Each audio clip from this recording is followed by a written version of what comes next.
October 4th, 1957, began a new chapter in human history. The beep heard around the world marked the successful launch of Sputnik 1, the first man-made satellite. This day of celebration for the Soviet Union was a day of outright fear for its greatest rival, the United States. After years of tension between the two nations, this would kick off a fierce competition, a space race, that would push the limits of human capability for the next 2 decades. Meanwhile, in Seattle, Washington, civic leaders were struck with a new revelation. For the last 2 years, they had discussed plans for a World's Fair, but had struggled to come up with a theme that would grab the public's attention. But now, with America firmly focused on the stars, the answer was clear.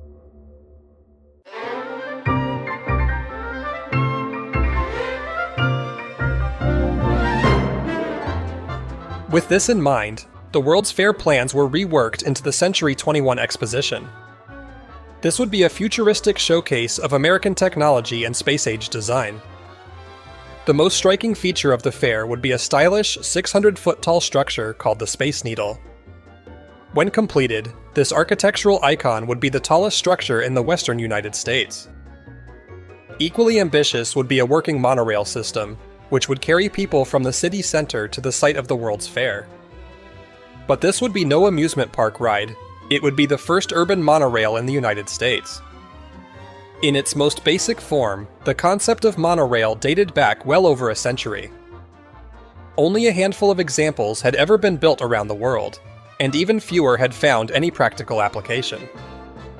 It wasn't until the 1950s that the technology really started to show some potential for rapid transit. It's no coincidence that Walt Disney unveiled his own monorail at Disneyland in 1959. At this moment in time, America's fascination with the idea was at its peak.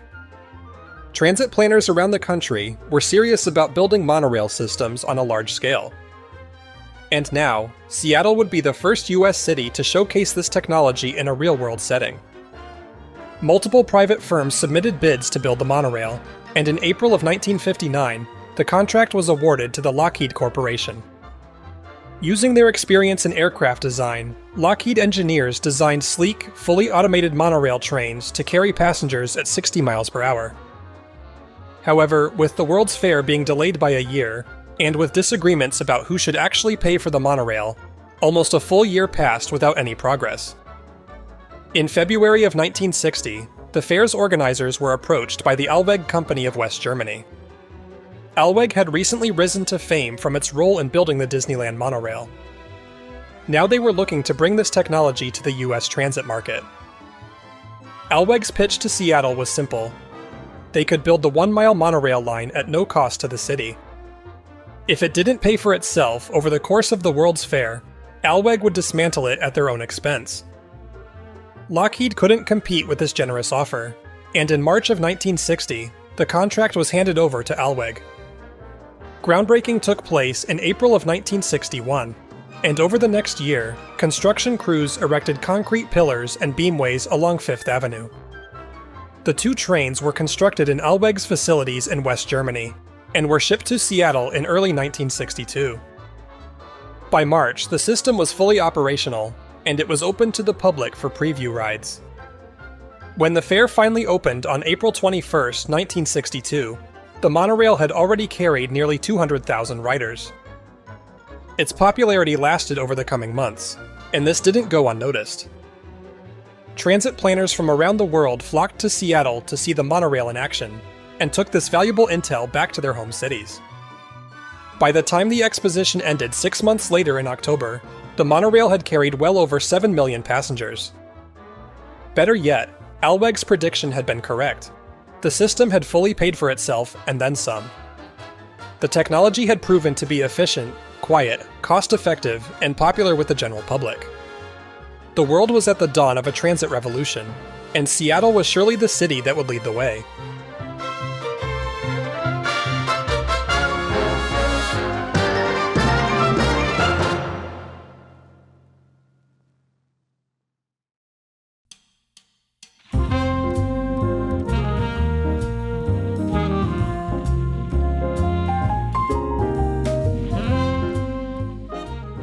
While mid-century Americans may have seemed overly optimistic about a new mode of transit, they had good reason for this.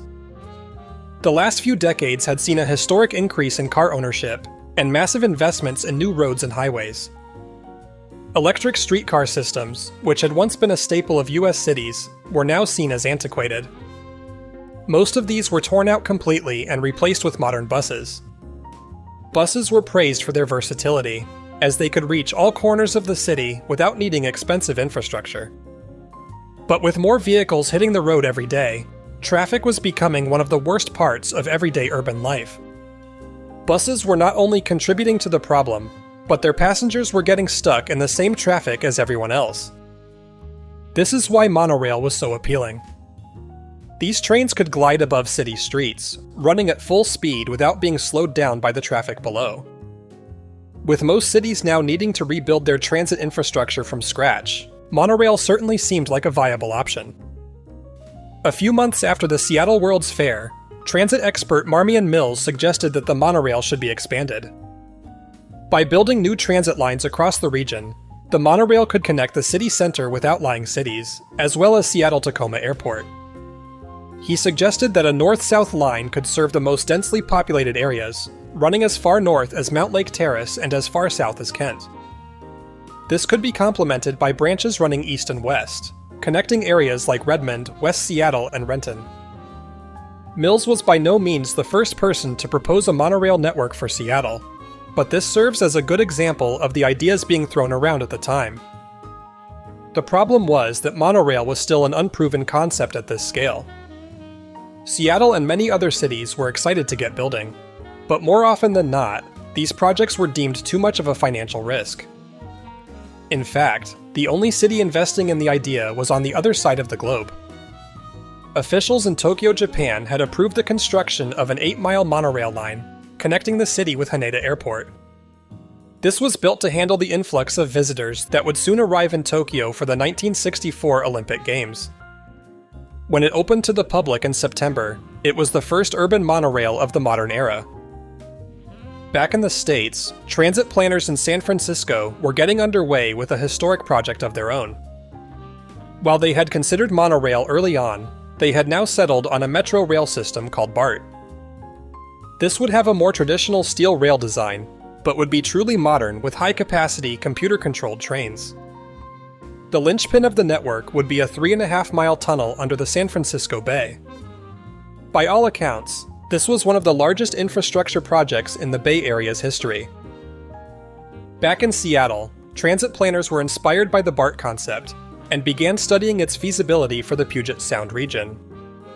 If they were going to spend a fortune on a new transit system, this modern take on a traditional design seemed like a safe bet. The idea was championed by local attorney and civic leader Jim Ellis. As a true visionary, he pushed for major investments into Seattle's infrastructure to keep up with the increasing population. Under the banner name Forward Thrust, Ellis campaigned for new parks, housing developments, a new sports stadium, and of course a rapid transit system. The Forward Thrust plan called for 4 transit lines radiating from downtown. 2 of these would extend northward, running to the neighborhoods of Crown Hill and Olympic Hills. Another route would head east across Lake Washington and out to Bellevue, splitting out to the neighborhoods of Bell Red and Eastgate. The 4th line would run south, reaching as far as Renton. Altogether, this network would span about 47 miles. Much like BART, this would use a combination of subway tunnels, ground-level tracks, and elevated structures. Right out of the gate, politicians and transit critics rallied against the project. Many of them feared that this would take critical funding away from the city's freeways. As Senator Sam Guess argued, mass transit planning for the Puget Sound area is a hoax. Rapid transit advocates cannot ignore the fact that people want to drive and are willing to pay for better highways. And no amount of elaborate planning will persuade suburban dwellers to abandon outlying modern shopping centers. On the other side of the argument were politicians like Mayor Dorm Brayman and Governor Dan Evans. They believed that transit was an essential part of the region's growth, and understood that it would supplement the city's freeways, not replace them. When voters took to the polls in February of 1968, they approved nearly all of the Forward Thrust proposals. Perhaps most notably, this included the plans for a new sports stadium, which would be developed into the Kingdome in the 1970s. Unfortunately, the rapid transit plan was one of the only measures that failed, despite being the crux of the whole campaign. Nonetheless, the forward thrust promoters were confident that the plans could be reworked and brought back to voters. 2 years later, in May of 1970, the rapid transit plan returned to the ballot. But with the city now facing an economic downturn, voters were even less interested this second time around. The federal funding that would have been set aside for the project was instead awarded to Atlanta, Georgia. The city would go on to build a metro transit system of its own, called MARTA, which opened in 1979. The failure of the forward thrust plan would haunt Seattle for years to come. As traffic continued to get worse, residents found themselves with no good alternative to driving. But with transit being a losing political issue, local officials were in no rush to try it again anytime soon. In 1982, Seattle's neighbor to the north, Vancouver, British Columbia, broke ground on a transit system of its own. This was called the Vancouver SkyTrain, a fully automated system of steel-wheeled trains on elevated tracks. In some ways, this was like a scaled-down version of BART, with the trains having less capacity but running much more frequently. The SkyTrain opened in December of 1985, shortly before Vancouver's own World's Fair, called Expo 86. Less than a year later, Seattle's neighbor to the south, Portland, Oregon, opened its own transit system called MAX. This used a new type of system called light rail, which was essentially the modern evolution of the streetcar. While light rail was generally slower and had less capacity, the trade-off was its versatility. These trains could run along city streets and navigate tight corridors, making them generally less expensive to build. As one of the first cities to adopt light rail, Portland gave Seattle a close look at this new trend that was quickly taking the world by storm. On the West Coast alone, light rail systems opened in San Diego in 1981, Sacramento and San Jose in 1987, and Los Angeles in 1990. Seattle now found itself in a curious position. The city had once been touted as a pioneer of 21st century transit. Now with the 21st century finally on the horizon, Seattle was the only major West Coast city without any rapid transit at all.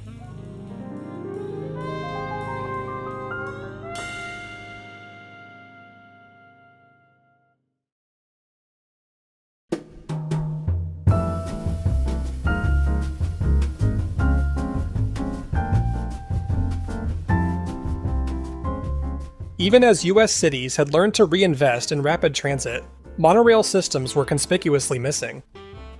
In fact, the only substantial monorail system in the country was the one serving Walt Disney World in Florida. This had launched with the opening of the Magic Kingdom in 1971, and had more than doubled in length with the opening of Epcot in 1982.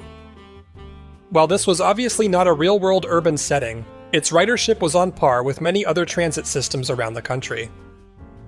Throughout the early 90s, monorail systems were considered for places like Houston, Texas, Orange County, California, and Honolulu, Hawaii. But time and time again, transit planners would eventually drop these ideas in favor of something else. Projects like these would soon be immortalized by The Simpsons, which aired the famous episode, Marge vs. the Monorail, in 1993. This poked fun at the idea of a city getting swept off its feet by monorail, only to realize that the whole thing was a hoax. While this would become one of the most beloved episodes in the show's history, it would also reinforce the idea that monorail shouldn't be taken seriously. Meanwhile, Seattle officials were finally getting serious about building a rapid transit system. The newly formed Regional Transit Authority, or RTA, would lead the efforts to build a light rail system across the Puget Sound region. Light rail was chosen because it had proven successful in many other cities over the last decade. But building light rail here would be no easy task. Between the hilly terrain and numerous waterways, this large-scale project could easily cost several $billion. For this reason, there were widespread concerns that the RTA had made this choice prematurely. Many people had serious doubts that light rail was really the best solution for Seattle. This was certainly true for local resident Dick Falkenbury. As a professional driver of taxicabs and tour buses, he had an intimate knowledge of Seattle's street network. Traffic was already unbearable, and he feared that running light rail trains through the streets would only make things worse. As it turned out, the answer was over his head, literally. The original Seattle Monorail, now over 30 years old, was still in daily operation. Nowadays it carried people to the Seattle Center, the former site of the World's Fair, which had been redeveloped into a cultural hub for the city. Despite only running a short distance, the monorail was still attracting more than 2 million riders a year. Dick Falkenbury believed that if new monorail lines were built from downtown to the outer reaches of the city, this could be massively successful. It would be less expensive than light rail, easier to build over challenging terrain, and would be completely unaffected by road traffic. I didn't have a large epiphany. Frankly, I was looking around for an initiative because it's the cheapest fun you can have in politics. The regional council came up with light rail, and I instinctively knew that was a bad idea. It's a bad idea because it mixes with traffic. So then the next obvious thing is, but what does it mix with traffic? Subways, too expensive, and monorails, which we had. So that's sort of how I came to the monorail. On July 7th, 1994, Dick Falkenbury announced his ballot petition, which called for a monorail system to be built across the city. According to his plan, a western route would start in Broadview and work its way down through Ballard, Fremont, and downtown. Then it would pass through Sodo and cut over to West Seattle, ending in Fauntleroy. An eastern route would start in Rainier Beach and work its way up through the Rainier Valley. This would pass through downtown as well, and then head up through the University District before ending in Lake City. Altogether, this X-shaped network would span about 35 miles, serving some of the most densely populated areas of the city. Falkenbury estimated that this could be built for about $1.3 billion. But this campaign would be an uphill battle from the start. The petition needed 18,000 signatures to get on the ballot, and Falkenbury had neither the money nor the volunteers to make it happen. In September of 1994, while collecting signatures at the Bumbershoot Music Festival, he met a local poet and activist named Grant Cogswell. Cogswell was fascinated with the monorail idea and soon joined the campaign. However, with the deadline approaching soon after, the petition failed to get the necessary signatures. Meanwhile, in March of 1995, the RTA finally brought a comprehensive transit plan to voters. Along with a new commuter rail service and express bus routes, the plan called for a 70-mile light rail system connecting Seattle, Linwood, Bellevue, and Tacoma. The entire package would cost about $6.7 billion. This was a hard pill for voters to swallow, especially with lingering doubts about light rail. In the end, this plan was rejected at the polls, and the RTA was forced to go back and come up with something more palatable. In the meantime, Dick Falkenbury kicked off a second attempt of his own. In April of 1996, he filed a new ballot petition to build the monorail. The plan was the same, but this time around, he had Grant Cogswell's support and creative ideas to get more signatures. And we had hardly any money in those campaigns. It was called a stealth campaign. We only spent $1,200 and we didn't actually do anything with it. And then I just lucked into about 12 sheets of plywood. And so we did a very simple map of the city showing where we would go with black electrical tape and said to extend the monorail. And we put petitions on there. And that's how we got almost all of our signatures. As word spread across the city, support for the monorail grew stronger. There was something exciting about a grassroots movement that was a little offbeat, an idea that had come from the people rather than bureaucrats behind closed doors. At the end of the summer, the campaign finally got the 18,000 signatures. The monorail initiative would be put forth to voters in November of 1997. But first, the RTA would have its second attempt in November of 1996. This revised plan significantly reduced the light rail line, which would now run 24 miles from the University District to SeaTac Airport. A separate line would run about 1.5 miles within the city of Tacoma. The total cost, including other rail and bus projects, was $3.9 billion. This one was a winner, and after 3 decades of failed attempts, Seattle voters finally approved their first comprehensive transit plan. There were still countless details to iron out over the coming years, but the first major hurdle had been crossed. In the following summer of 1997, the RTA rebranded itself under the new name of Sound Transit. Meanwhile, with the Monorail initiative now slated for the November election, city officials were annoyed. They saw the monorail as a silly distraction that would confuse voters and undermine the work of Sound Transit. Transit officials criticized the idea as well, believing that monorail was too expensive and simply impractical.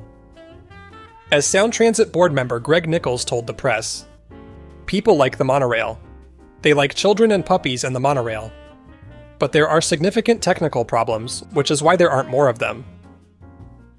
But while officials brushed off the campaign, they didn't realize just how popular it had become with the general public. On November 4th, 1997, the monorail plan was approved by over 52% of voters. Politicians were shocked, as they fully expected the initiative to die at the ballot box. Instead, this surprise victory had turned the city's political scene on its head. As the Seattle Times described it, "More than the usual head-scratching is going on after last week's election. Civic leaders, political operatives, journalists, and even voters seem bemused. Stunned local officials are scrambling to figure out what to do about passage of the monorail initiative." After years of hard work, the dreamers had finally succeeded. Dick Falkenbury was considered either a hero or a pest, depending on who you asked. And Seattle itself had finally found the forward thrust it was missing for all those years. After decades without any rapid transit projects in the works, the city had now approved 2 of them back to back.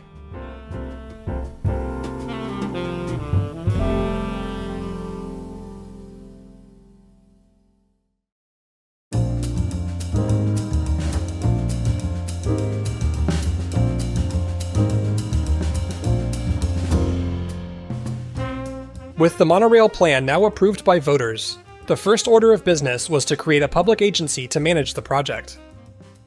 The Elevated Transportation Company, or ETC, was established a few months later in February of 1998.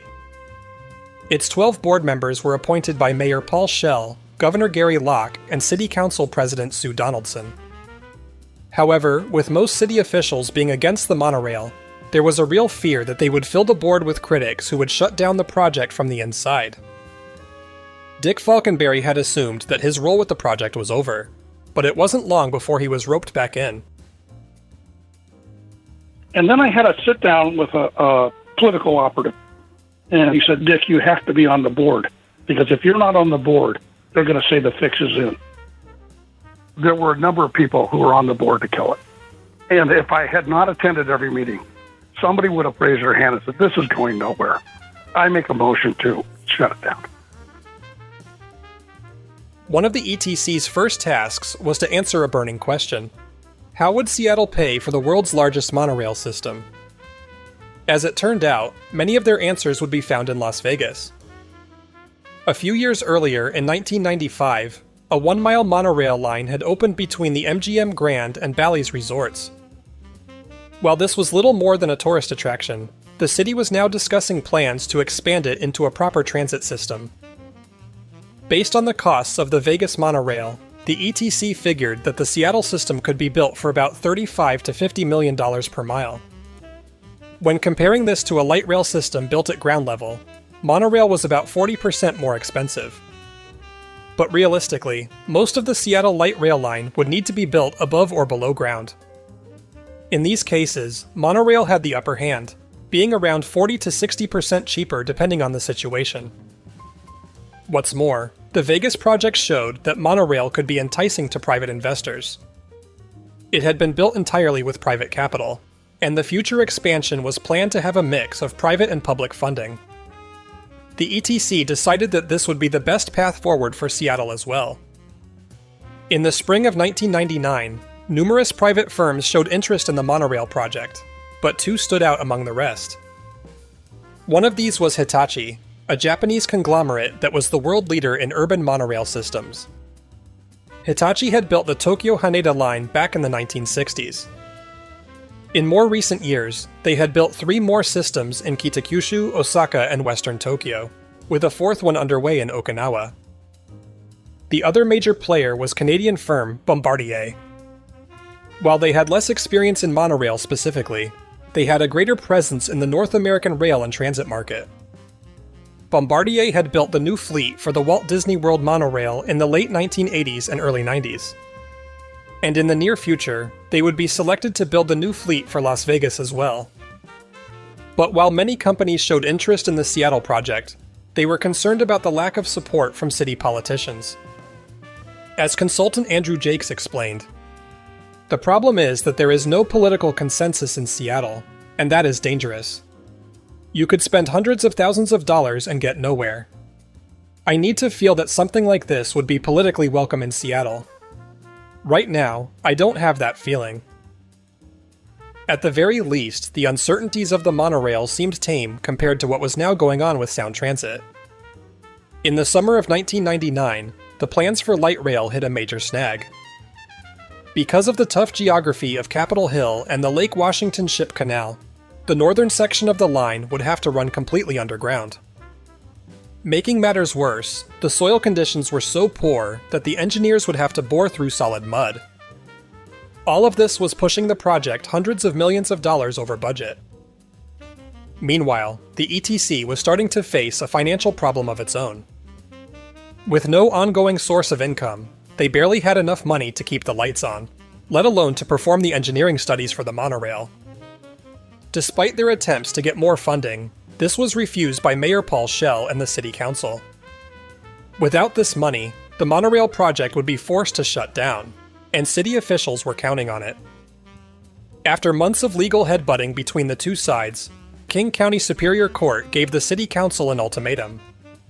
Either give the ETC the funding it needs, or put the agency out of its misery. This was all the City Council needed to hear, and in the summer of 2000, they officially disbanded the ETC. With the monorail project now dead in the water, supporters sprung back into action. Right away, they drafted a new ballot petition to bring the issue back to voters. If approved, the ETC would be fully reinstated, but this time with an adequate budget to continue its work. These campaign efforts, under the name Rise Above It All, were led by activist Peter Sherwin, attorney Cleve Stockmeyer, and of course Dick Falkenbury. On November 7, 2000, the monorail project was approved by over 56% of voters. This sent a clear message to city officials. The public was not only still interested in the project, but their support was stronger than ever. As Peter Sherwin told the press, "People were so angered by the arrogance of the city government, saying we didn't know what we had voted for. That was one of the reasons we worked so hard, and did everything we could to get on the November ballot. The whole point of this initiative is to get the financial numbers and stop all the endless speculation." After 2 grueling years of pulling teeth with the city government, the newly restored ETC now had the funding it needed to really get some work done.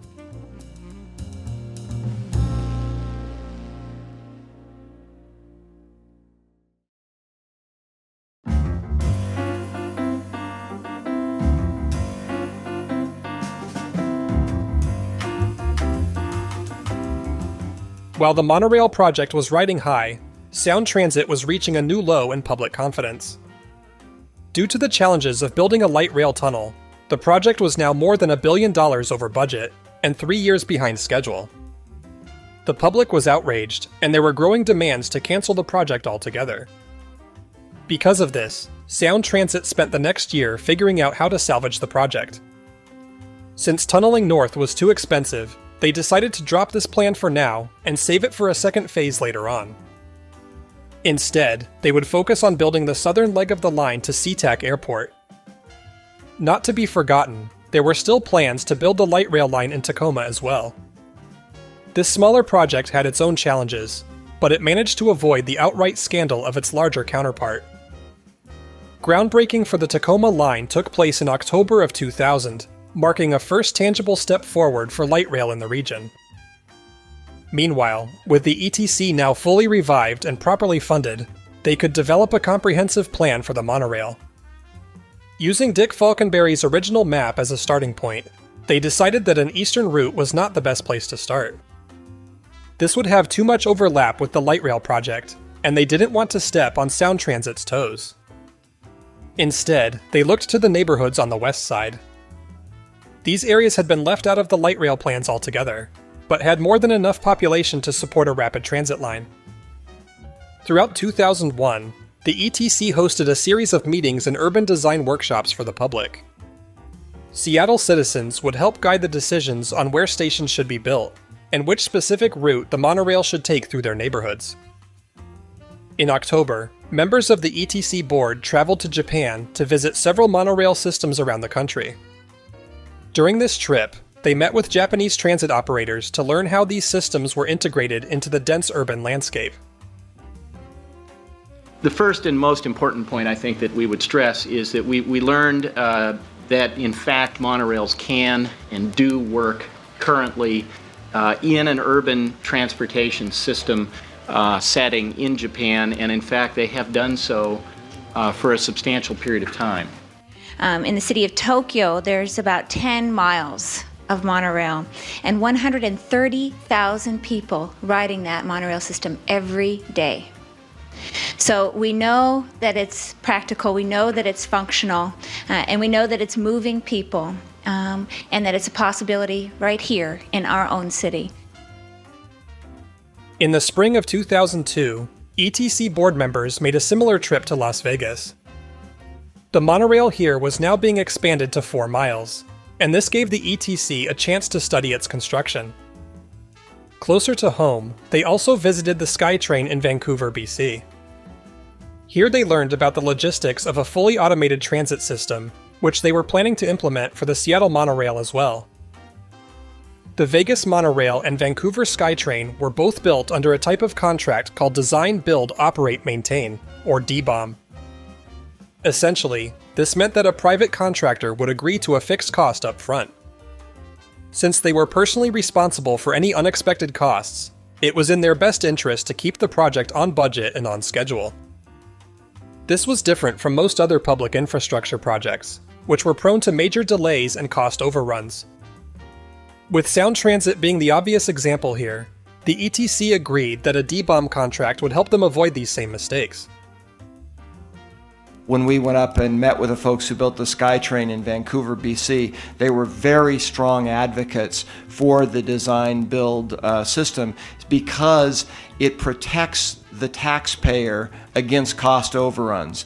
Because a design-build firm will come in and guarantee a price, guarantee a timeline, and then they will deliver the project. So the risk shifts from the taxpayer to the design-build company, and therefore the taxpayer knows that they are going to get the system that they asked for.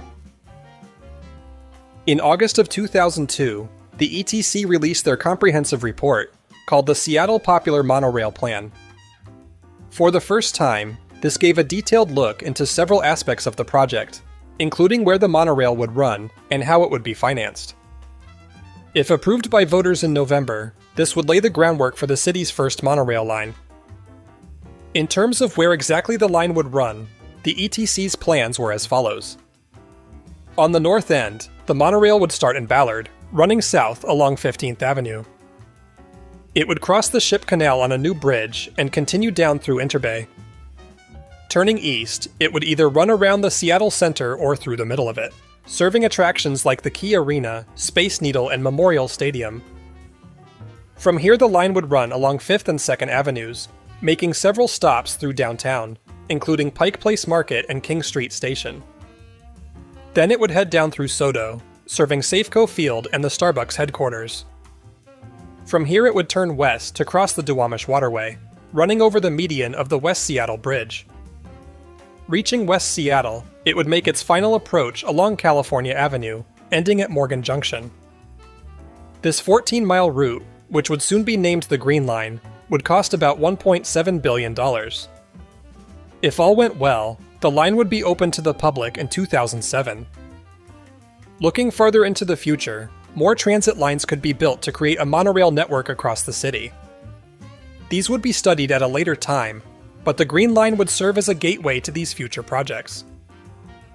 as part of the new plan, the line's construction would be funded by a motor vehicle excise tax. As the report explained, cars have contributed to Seattle's traffic congestion problem and therefore should be part of the solution. The motor vehicle excise tax is a progressive tax, costing more for people who own more expensive cars, and is environmentally progressive, providing an incentive for people to own fewer cars. Greg Nichols, who had previously served on the Sound Transit Board, was now the mayor of Seattle. While he had been critical of the monorail from the beginning, he was impressed with the ETC's work. As he told the press, "This is terrific news. It validates the hard work done by the monorail's board and should strengthen public confidence that we're moving in the right direction. It certainly supports my position on the monorail. Let's build it." With growing support from the mayor and the city council, it seemed that things were finally looking up for the monorail project. Even those who were previously against the idea were starting to support it. As the Seattle Post-Intelligencer wrote, "This newspaper has twice opposed monorail measures. The measure before voters November 5th is no longer pie in the sky and what-ifs. This time, monorail proponents have offered a solid plan to carry out the passion that has been the charm of this project all along." Following the election on November 5th, 2002, the monorail was once again victorious, but by a margin of just 877 votes. The press called it one of the closest elections in the city's history. On the one hand, Seattle's taxpayers had approved the monorail's construction and had agreed to tax themselves to pay for it. But this razor-thin victory was a reminder that there was still a long and difficult road ahead. As City Councilman Nick Licata put it, "There's a great burden on the city government to make this project work. If we blow it, we probably won't get re-elected. I think it's critical to ask hard questions, to make sure they present a solid plan to meet neighborhood needs. The monorail is not a done deal as far as a completed project. It's got a long way to go."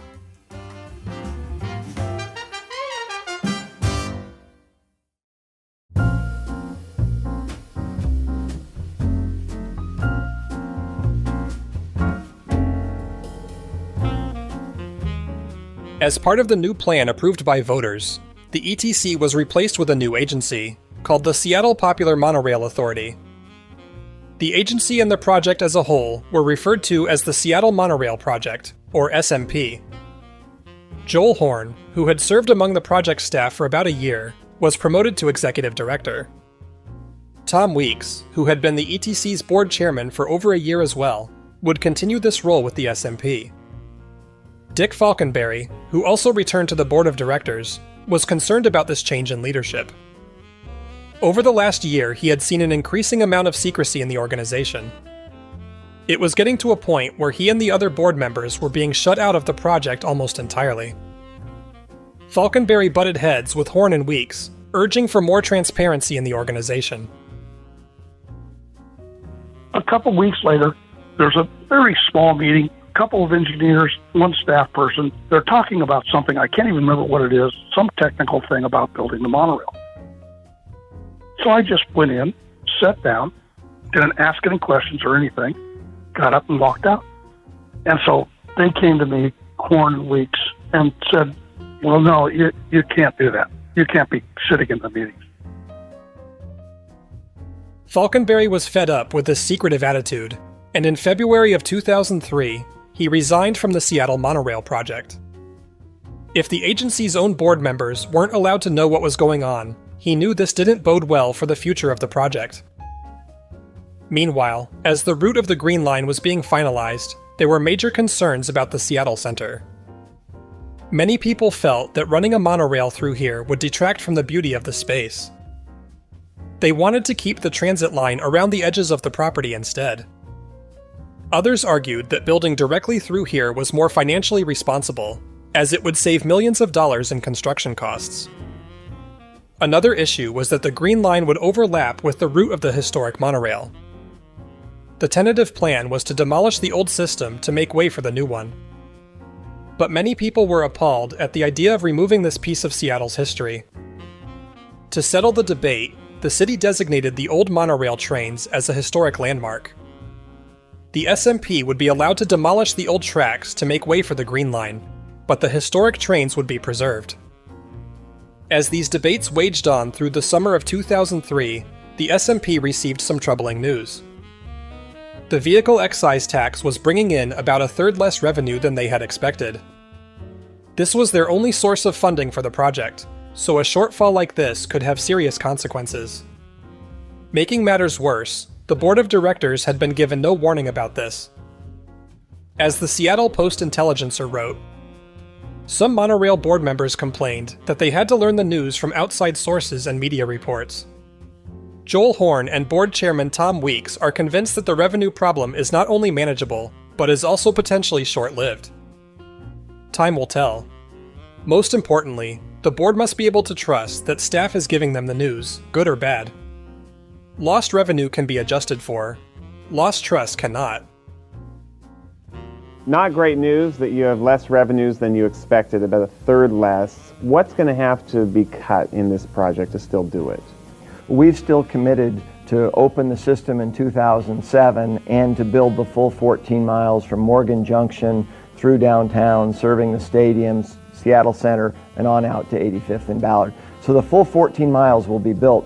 What we've challenged our engineers and our architects to do is find economies in the system to bring this at the low end of our budget range. I mean, are those economies enough to make up a third shortfall?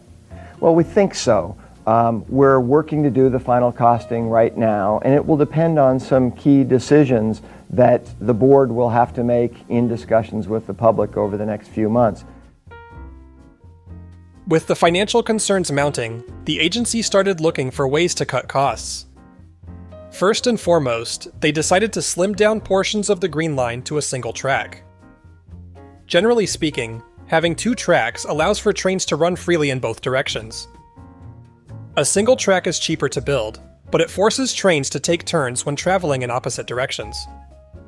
This has serious impacts on travel times and overall capacity.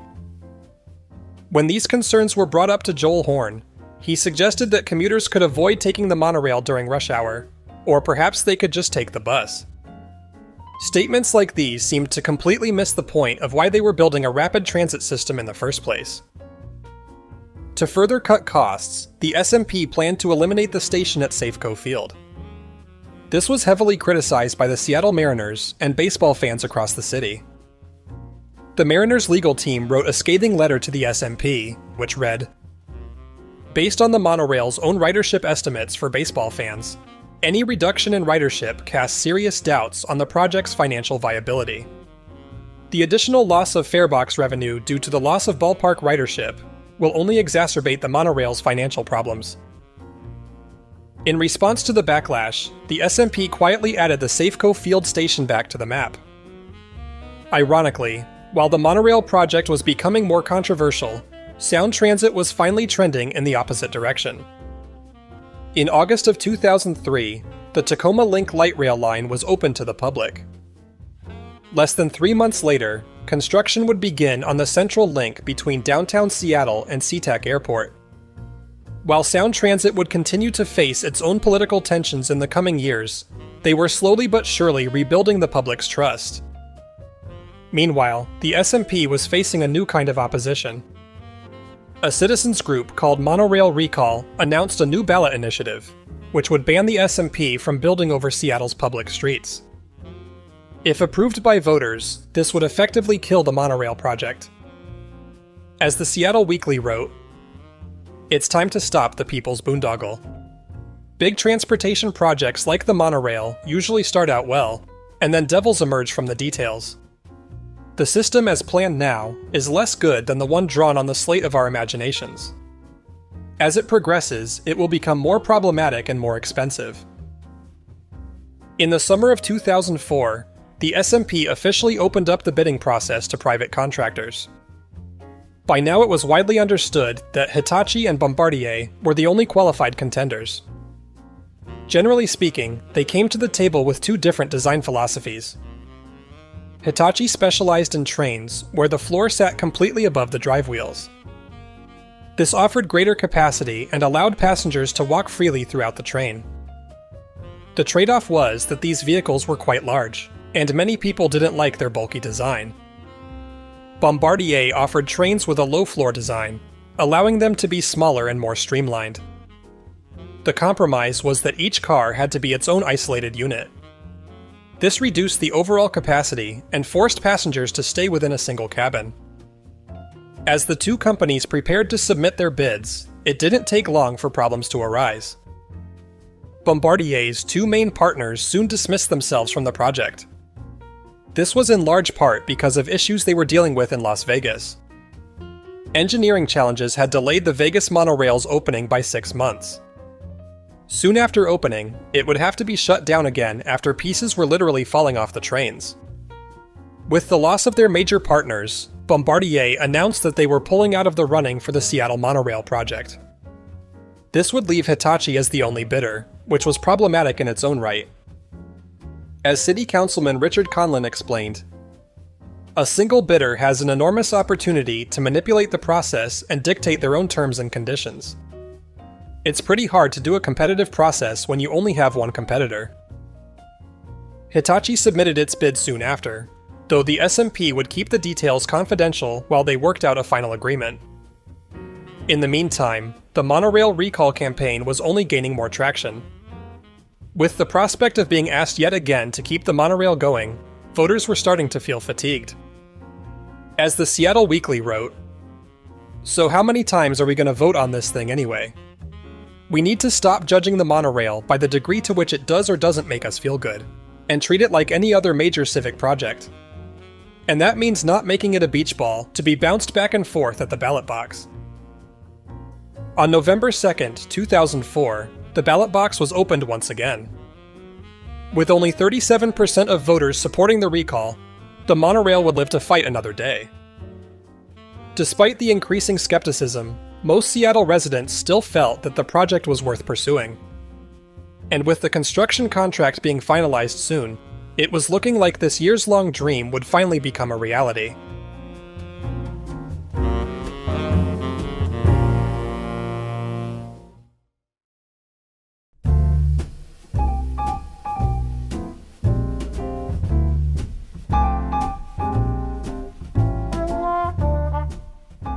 When the SMP entered negotiations with Hitachi in the fall of 2004, they expected to have an agreement within a few weeks. But by the summer of 2005, there was still no word about how things were progressing. The SMP had been virtually silent for 9 months, and the press could only speculate about what exactly was going on. According to inside sources, Joel Horn had micromanaged the project so much that it was bloated with unnecessary costs. Others reported that Hitachi's bid was running hundreds of millions of dollars over budget. As the SMP continued to dodge questions, the public's patience was wearing thin. They add, "The city has a duty to protect the public from a project that may be doomed." Again, this is the Seattle Times editorial opinion. "Let's get going. Let's open the tent of secrecy so the public can get a sense as to whether this behemoth project is real or not." That's pretty strong criticism from a newspaper that begrudgingly gave some support, has given support in the past.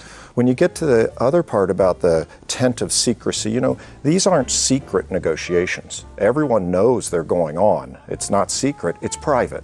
And that's very, very different. And it's difficult for us because we've been so open about what we've been doing. We think we set new examples of transparency and openness. And then all of a sudden, we go into private negotiations. The SMP finally broke their silence in June, announcing that they had reached an agreement. Hitachi and its partners would sign a 15-year contract to build and operate the Green Line. Rather than building 19 stations as originally planned, they reduced this to 16 in order to cut costs. While the line had been planned to open in 2007, it was now being pushed back 3 years to 2010. What's more, the project would no longer cost $1.7 billion. It would now be $2.1 billion, about 20% higher than voters had originally approved.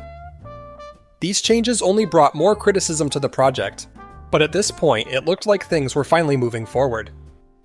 Before the contract could be signed, it would have to pass a legal review by the state of Washington. State Auditor Brian Sontag began looking through the SMP's finances to make sure everything was in order. But almost immediately, he found an overwhelming number of red flags. In a letter to the agency and Mayor Greg Nichols, he wrote, "I need to share our concerns and those of others about the viability of the Seattle Monorail project. Financial analysts are deeply concerned about overly optimistic revenue projections, about what they believe has been a lack of openness, and about the potential effect of the project on taxpayers." As it turned out, these concerns were well-founded. About a week later, news came out that would shake the monorail project to its core. Hidden in the fine print was the true long-term cost of the project. It would not be $1.7 billion, as voters had originally approved. It would not even be $2.1 billion, as recently announced. The long-term cost of the project would be a staggering $11.4 billion. Everyone on both sides of the argument was floored by this figure. How on earth did the project get so far off track? To some extent, this was a little misleading, as all public works projects actually cost more than their sticker price. When considering the interest payments over time, it would have been normal for the project to cost maybe twice the figure that most people were discussing. But as it stood now, the monorail was going to cost more than 5 times the advertised amount. The reason for this ultimately came back to the motor vehicle tax. Since it wasn't bringing in enough money to pay for the Green Line, the SMP had decided to use high-interest bonds to make up the difference. Rather than paying off the project in 25 years as originally planned, taxpayers would be paying for the monorail for upwards of 50 years. This is what inflated the long-term cost to absurd proportions. Perhaps the biggest issue of all was that the board of directors had been kept in the dark this whole time. If they had been involved in the negotiations, they almost certainly could have prevented things from getting this bad. As board member Sue Secker told the press, "What happened in the organization early on was a kind of culture of control. It was almost a fear of the public and the media, and because of that, a carefulness even with the board. I mean, the first time I knew about the $11 billion cost, I read about it in the paper. Don't you think that's interesting? And I'm the finance chair. I don't think it was intentional. I think it was part of this rush to get it done, the pressure of negotiating for all these months. But frankly, I think it was their job to keep us informed, especially when I kept asking." With the ship clearly sinking, Joel Horn and Tom Weeks resigned from the monorail project on July 4th. The SMP now had 2 options: either scale back the project or find new sources of funding. Either way, this would have to be approved by voters. But at this point, even the project's supporters knew it wouldn't survive another round at the polls. I think there are a couple more steps that they need to take to restore public confidence before the project has a realistic chance of moving forward. The first is, much like Sound Transit, they need to bring new eyes in. They need to bring in some experts to take a look at the plan, the finances, and give them sort of either a thumbs up or a thumbs down, some suggestions on what needs to be changed. Would another vote win this November? Well, I think if this board is able to restore public confidence, that's the key. If they're able to do that, the need for transportation improvements hasn't gone away. We still need to have light rail and monorail in order to move people effectively in and out of the core of the city. So I think that if they're able to restore that confidence, they can make the case. In August, Mayor Nichols gave the agency an ultimatum. If they didn't present a new plan within a month, he would cut off their legal rights to build in the city of Seattle. By comparison, when Sound Transit's light rail project had come to the brink of death, they were given years to sort out the issues. Giving the monorail project only a few weeks was completely unrealistic, to the point where many people saw this as intentional sabotage. Sound Transit got rid of their executive director, brought in another person, and they said, "Give us a couple of years and we'll come back with a better plan for much less money." And so they survived. That's exactly what the monorail should have done. With no other options left, the SMP wrote up a new ballot proposition. Rather than building the whole 14-mile Green Line, they would shorten it to about 10 miles, running from Interbay to West Seattle. this would retain the original cost of $1.7 billion. The long-term cost would be a much more reasonable $3.9 billion. After everything that had happened, this was as good as it was going to get. When the polls opened on November 8, 2005, the results were predictable. Public support for the project had dropped to a mere 35%. This was the end of the line, plain and simple. As the Seattle Post-Intelligencer put it, the monorail backers were so intoxicatingly in love with a beautiful but fatally flawed dream. Voters jerked them back to reality. After enduring 5 votes over the last 8 years, the project's luck had run out. Seattle had finally rejected the monorail.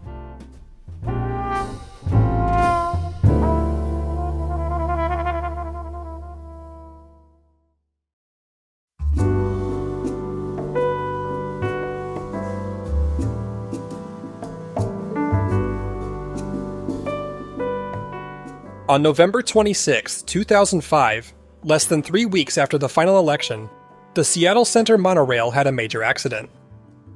Due to an operator error, the 2 trains were wedged alongside each other, in a spot that could only fit 1 train at a time. This was not the first accident that the system had endured, but it was the first time in over 40 years that both trains were put out of commission at once. Much like the grassroots movement that had captivated the city for years, the monorail now found itself stuck with nowhere to go. The timing of this was nothing if not poetic. Meanwhile, the SMP was busy with one final task: to shut down its own operations. Offices were closed, staff were terminated, and real estate was sold off. It would ultimately take 2 years to tie up all the loose ends.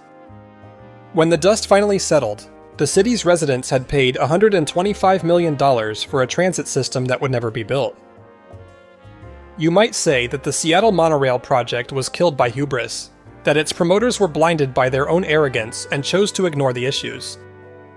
You might say it was killed by sabotage, that the city government did everything in its power to quash the will of the people. But more than anything, this seems to be a case of death by 1,000 cuts. It was a multitude of political, financial, and managerial issues that turned the city's dream into something of a nightmare. In 2009, Sound Transit finally opened its Central Link light rail line between downtown and SeaTac. In the years since, light rail service across the region has slowly expanded, and more extensions are currently underway. Looking ahead to the next few decades, Sound Transit has ambitious plans to expand the light rail network even further. Perhaps most interestingly, the system may eventually reach Ballard and West Seattle. If this comes to fruition, these neighborhoods will finally get their rapid transit, some 30 to 40 years after the monorail Green Line would have started running. The original Seattle Center monorail is still operating to this day, more than 60 years after it first opened. While it was designed quite literally as a vision of the future, it now serves as a fascinating view into the past. But if the past can teach us anything, it's that Seattle will always have new dreamers to rekindle that promise of the future. In the words of Seattle Times reporter Jack Broom, the monorail carries an undeniable emotional potency, not because it's part of the way the world views Seattle, but because it's part of the way we view Seattle. It would have been easier to recall thousands of Life magazines and airbrush the monorail off the cover, than to remove it from our collective heart.